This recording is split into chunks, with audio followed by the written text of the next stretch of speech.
Developing at 5, human bones buried along the Frio River. Frio County Sheriff's investigators thought a road crew had stumbled upon a homicide scene, but now they're not so sure. Eyewitness News reporter Sue Kalberg has more on the unusual discovery southwest of San Antonio.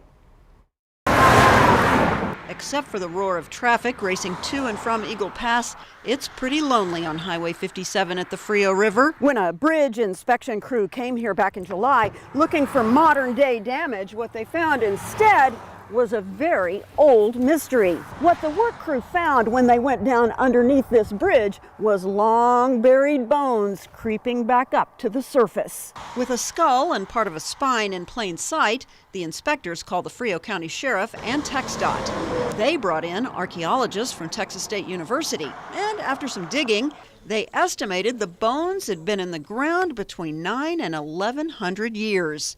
Initially, one investigator said some of the bones might have had some signs of trauma, but they're waiting for the experts to have the final say.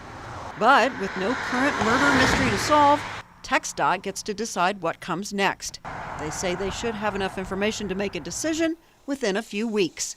In Frio County, Sue Kalberg, KENS 5 Eyewitness News.